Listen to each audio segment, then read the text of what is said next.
Testing. What is going on, my peeps? Your boy Versatile is back after hours, back with Versatile After Hours, episode 21.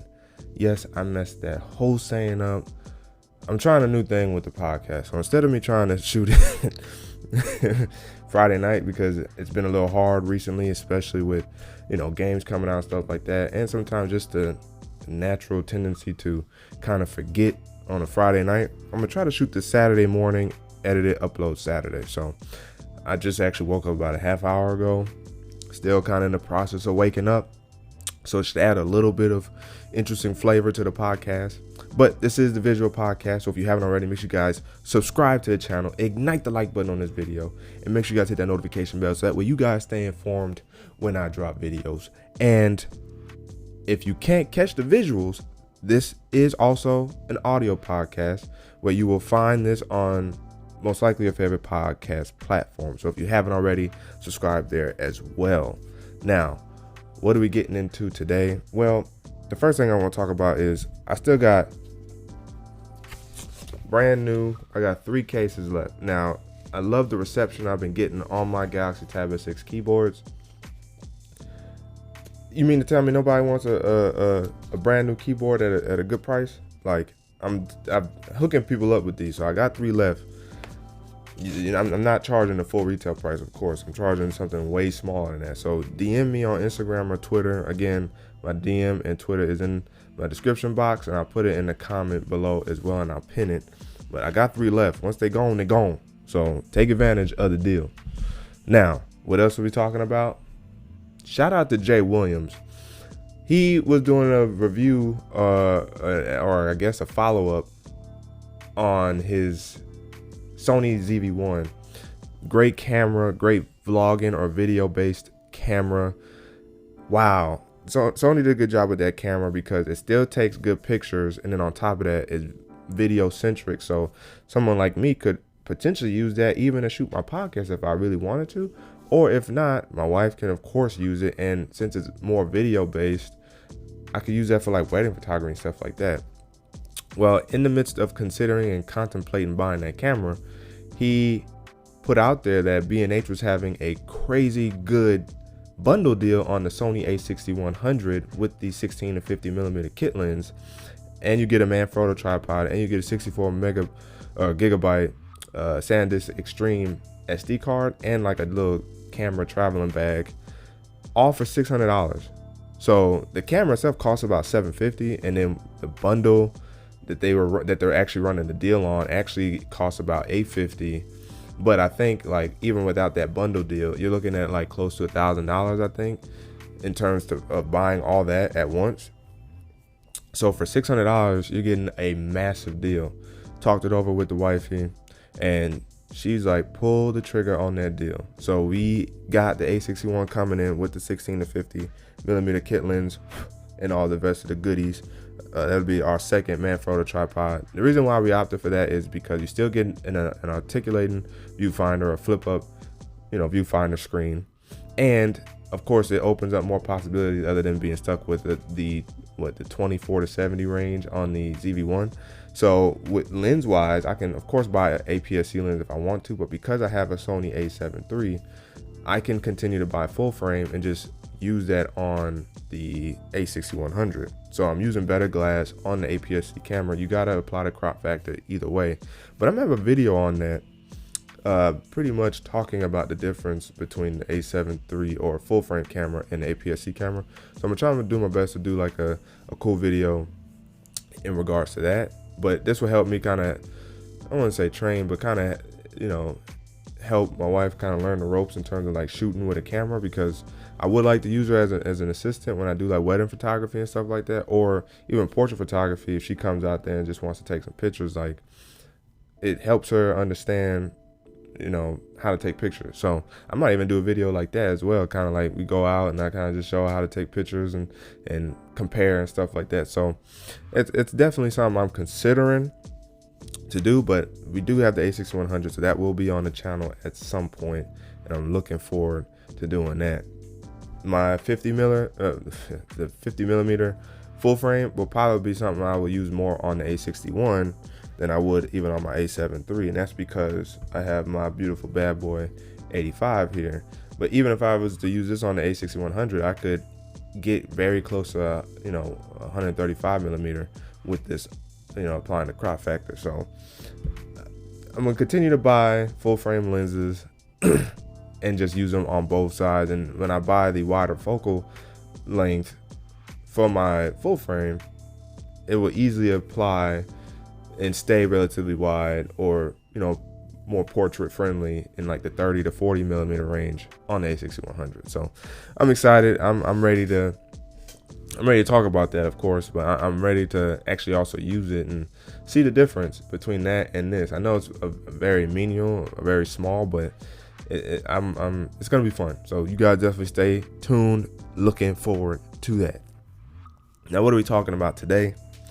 I want to talk about Android 11 and iOS 14 for just a quick second. These updates that we're about to get this year is exactly what we need. On the iOS side, yeah, for them it seems like it's a little more fun, seems or feels a little more futuristic because they're allowing for more customization of their home pages with iOS 14, with widgets and stuff like that, and basically an app tray, unofficial app tray with iOS 14. And Android 11, on the other hand, is much more streamlined to just improve quality of life services, if you will. So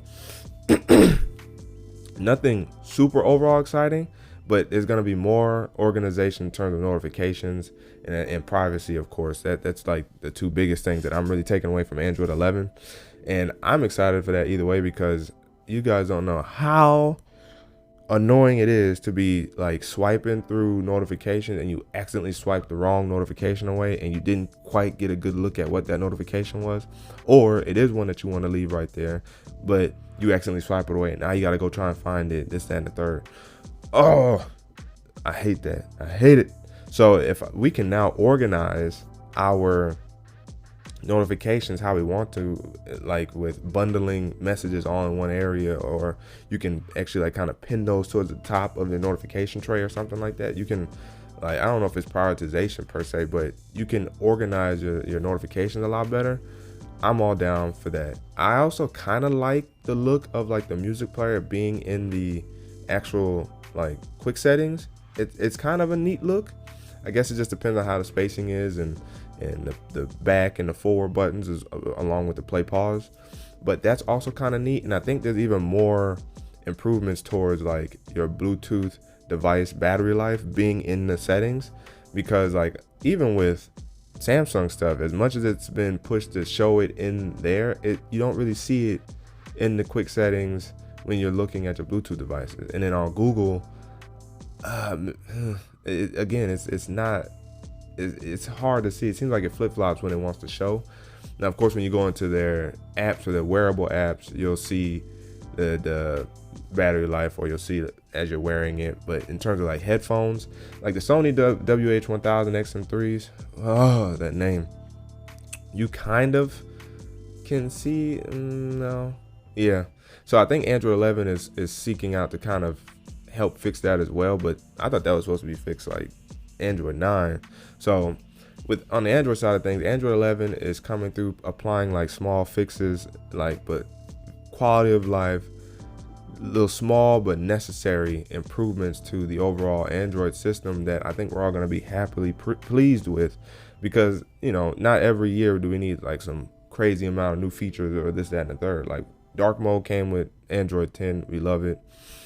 There is something that's coming with Android 11. I can't think of what it is right now that we are looking forward to for sure. But in terms of like overall feature pack, like it's improvements to Bluetooth, notifications, privacy, and I think even the camera, like it's like a default camera app or settings and stuff like that. So I think like it's like not going to be some hoorah moment, but we're going to appreciate it in the long run for all the little tweaks that Google is providing for us in Android 11. And then likewise with iOS 14, those who finally can do a little bit of customization to their home screen or have widgets, this, that, and the third. And again, with privacy and stuff like that, or even with messages, you can pin your message threads, towards the top, so that way you don't get lost in the sauce, as they were saying. If you get a lot of text messages and group chats and stuff like that, and then just the compactness of not everything needed to take up the full screen when something happens, like phone calls and stuff like that. So these updates are very necessary this year for iOS 14 and Android 11, and I'm glad that it's more of like behind the scenes updates, if you will, other than rather than like over the head updates. So I'm looking forward to Android 11 and iOS 14. I'm not trying to beta out. I got one Google Pixel device, got one Samsung device. I don't even think I can do the beta for Samsung yet. And with Google, I like my Pixel 4 to work right now, so I'm not doing the beta, even though like the beta is fun. I've done the beta in the past before, but I'm good. I'm just gonna wait for it to come out. I mean, it should be coming out in a couple months anyway, so I'm good on Android 10 right now. You know what I'm saying? In terms of like the June Pixel drop, I was supposed to do a video on that, and it kind of escaped me, but I know a lot of other people did it. If you guys do want to see that, drop comments down below about the Pixel drop. It was really just 3 things. One was about like safety, protection, something happening in that regards, and then like 2 other things, but I can't think of it off the top of my head. But if you do want to see a video on it, of course I can pile together my research and put it out there, since I do have a Pixel 4. Next thing, the Galaxy Watch 3 has we got another good look at the Galaxy Watch 3, and it is giving me Galaxy S2 Classic vibes. It looks really, I do like the design. I'm not even gonna lie, I like the design. I think like the 2 buttons on the side, they could have been black as well to kind of match the bezel ring. But I'm not mad at the silver either. I sometimes I just find like that two-tone can be a little clashy sometimes. So outside of that, I do like it. I do like that we get like 2 bigger buttons as opposed to like almost more flesh buttons on the original Galaxy Watch. I do like that we get like more of a classic watch style button knobs. So that's cool to see. I'm ready for the device. You know what I'm saying? Like I like the Galaxy Watch Active 2 despite not having it yet. One day I'll get it. But that Galaxy Watch 3 is gonna be something. It's gonna be something pretty nice. It's gonna have like 1 gig of RAM. It's gonna have like I said, the Gorilla Glass DX protection. You can go, I think, 5 meters in terms of water resistance.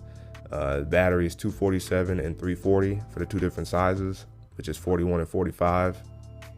So again, the Galaxy Watch is going to be very, very interesting to see and to wear, of course, because it is a little smaller. I think it even looks a little more thinner, so it's not as bulky as like even this one.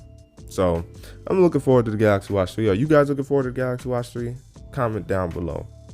The Galaxy Z Flip 5G is almost out. So those who are looking forward to or held back from the Z Flip and really investing in 5G, the 5G variant of the Z Flip will be dropping soon. To me, I'm like, how could they not have had this like ready, months ago? Because you're about to turn around and drop the Fold 2 already.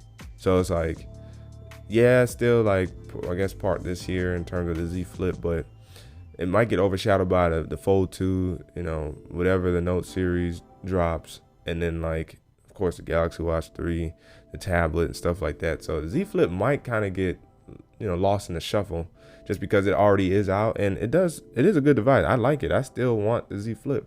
I want to try a fold device, but they're so expensive and they don't come to T-Mobile. Like that's my biggest thing, because I would have got a Flip device this year. I wouldn't have got the S20. I would have got the Z Flip. Faux show. But for some reason, T-Mobile backed out, and maybe it was because of the merger.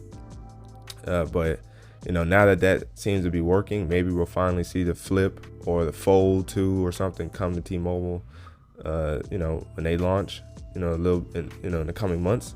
That'll be cool, because I definitely will be trying to get the Fold 2. I like the screen on the inside. Supposedly it's going to have like a off-kiltered, camera, punch hole display. So it's not centered, but then it's not in either of the corners. It's like almost to the right. So that's going to be interesting. I don't find that as a big deal because, again, it's more or less a full screen and a little dot don't mean nothing. Some people's OCD might be like, it's not centered, but it's not a big deal. In terms of gaming, that's all the tech news I got for today. In terms of gaming, Pokemon Unite was revealed. They got people hyped up and excited at like 6, 7 o'clock in the morning. And it's like a mobile Pokemon game that people were not feeling. Like Pokemon Go, successful, people still play it, people still battle in it and all that fun stuff, but people are not feeling Pokemon Unite. Now to me, it looks relatively decent, you know, but like I saw what Lamar Wilson was saying, like they only really showed Charizard. Like now it looks like you could fly, like it, you know, they say League of Legends like, so you can like run away from people trying to fight you or like other Pokemon trying to attack you. You know what I'm saying? Like, you know, you could always give it a run, you know, when it comes out and see if you like it. I mean, it's nothing like reliving the childhood dreams of leveling up Pokemon, that's for sure. So, you know, did you guys catch the Pokemon Unite? Let me know down in the comments below what you guys think about it. It's supposed to be like a mobile League of Legends like experience, so we'll see. The other game that they also mentioned not that long ago was that Pokemon Snap is coming to Switch. And I remember that game on Nintendo 64. That was the game. That was a fun game to try to catch Pokemon with a camera. Like try to snap all the Pokemon. That was a fun game. So to see that kind of come back and then come on the Switch and probably open up to the Pokemon library, you know, species. It'll be interesting to see how that turns out on the Switch and see what improvements they made. Of course, graphics is probably one thing, but there's only so much you can involve graphics for Pokemon games because they all kind of look very similar. I know they've kind of added some 3D animation, but I mean, Pokemon has a unique look to itself. So, you know, to see that come to Switch, Pokemon Snap, pretty cool. But that is it for this episode of Versatile After Hours. I would have had more news, but I actually kind of spread them out throughout this week because it was too much going on in the beginning of the week. So that's why I did a half episode in the beginning of the week, 20.5, talking about basically all the stuff that took place Monday. So this one's going to be a little shorter just because not as much news came through the pipeline in terms of tech, because that's usually never the case. Of course, there's news with gaming. The Last of Us Part 2 is a masterpiece in terms of storytelling. Like, what a great story. What a great game. And then it's sad to see people like just assume and or not understand the story and therefore just be trolls. It's unfortunate, you know. Cyberpunk got delayed, but they revealed some gameplay and stuff like that. And I heard it sounds like it's a pretty expansive game. And in terms of other games, I mean, really not too much else. I mean, The Last of Us Part 2 is what's really dominated the headlines this week in terms of its, you know, controversy or its divisiveness, which I guess in a way it was supposed to be because there's so many different interpretations you can have of the story and of decisions that were made. And the fact that they can bring movie and book level storytelling to a video game and then make it look good and then make it play good as well. Naughty Dog is Naughty Dog for a reason. You know what I'm saying? You know what I'm saying? This is how you end the current console generation with this, and presumably Ghost of Tsushima.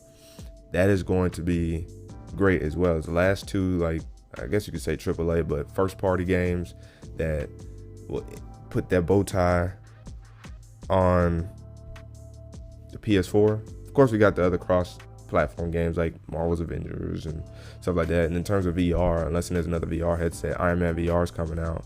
So, of course, you're going to have other little games that come out. But in terms of big splashes, The Last of Us Part 2 and Ghost of Tsushima ending this generation and then starting the next generation out with Spider-Man Miles Morales. Whoa. So that is exciting.